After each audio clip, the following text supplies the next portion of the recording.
मुझे खुशी होती है अगर ये सरकार एमएसपी पे कानून लेके आती है, ये सरकार नरेगा की तरह कोई रोजगार संबंधी कानून लेके आती है। सालों से लोग इसी का इंतजार कर रहे थे, कई पीढ़ी निकल गई इसे देखते देखते। केंद्र की मोदी सरकार ने बीते दिन बड़ा फैसला लेते हुए नागरिकता संशोधन कानून का नोटिफिकेशन जारी कर दिया।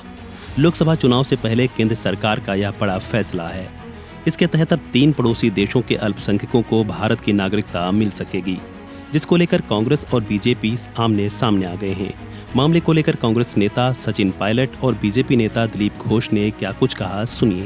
ये तो बहुत पुराना कानून था, इसको चुनाव की आचार संहिता से ठीक पहले लाया गया है। मुझे खुशी होती है अगर ये सरकार एमएसपी पे कानून लेके आती है, ये सरकार नरेगा की तरह कोई रोजगार संबंधी कानून लेके आती है, जन कल्याण का ऐसा कोई कानून लेके आती है, हम उसका स्वागत करते हैं। देखिए, कोई भी काम अगर जनता के हित में होता है, सरकार कोई भी हो, उसको हम अप्रिशिएट करते हैं।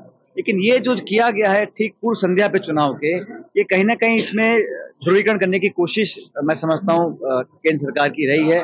अब चंडीगढ़ में चुनाव हो रहे हैं, निर्वाचन अधिकारी क्या कर रहे हैं, सुप्रीम कोर्ट को हस्तक्षेप देने के बाद न्याय वहां पर हम लोग कर पाए। अभी निर्वाचन आयोग जो हमारे कमिश्नर हैं वो इस्तीफा दे रहे हैं। तो बहुत सारी चीजें हो रही हैं जो जनता के मन में एक संदेह पैदा कर रही हैं कि जो विश्वसनीयता है संस्थानों की, जो क्रेडिबिलिटी है, वो कहीं कमजोर ना हो, और सरकार जानबूझकर ऐसा कदम उठाती है कि विश्वसनीयता कमजोर हो हमारी संस्थाओं की, संवैधानिक संस्थाओं की। ये लोकतंत्र के लिए एक शुभ संकेत नहीं है। इम्पैक्ट तो बड़ा ही, देखिए गांव में डंका बज रहा है, खुशी से लोग नाच रहे हैं, झूम रहे हैं पूरा बंगाल में, क्योंकि सालों से लोग इसी का इंतजार कर रहे थे, कई पीढ़ी निकल गई इसे देखते देखते। प्रधानमंत्री ने उनका आशा का सम्मान किया है, तो नागरिकता देने की व्यवस्था किया है, इसलिए लोग खुश हैं, मोदी को धन्यवाद दे रहे हैं और आशीर्वाद कर रहे हैं। ममता बनर्जी ने कहा है बेंगलुरु में एनआरसी अब करने नहीं देंगे, सब कुछ भावताबाजी है। ये अब सीए हो गया, एनआरसी की डर रखा रहे हैं। ममता बनर्जी रोज स्टेटमेंट चेंज करती है, करने नहीं देंगे, जब हो गया है बोलते उसमें नहीं करना रजिस्ट्री। अब उनकी बात कोई नहीं सुनेगी। बता दें कि सीए के तहत मुस्लिम समुदाय को छोड़कर 3 मुस्लिम बहुल पड़ोसी देशों में आने वाले बाकी धर्मों के लोगों को नागरिकता देने का प्रावधान है।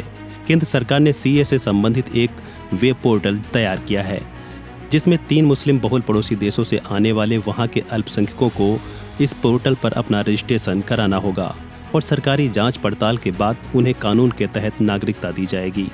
इसके लिए बांग्लादेश, पाकिस्तान और अफगानिस्तान से आए विस्थापित अल्पसंख्यकों को कोई दस्तावेज देने की जरूरत नहीं होगी। फिलहाल इस वीडियो में इतना ही।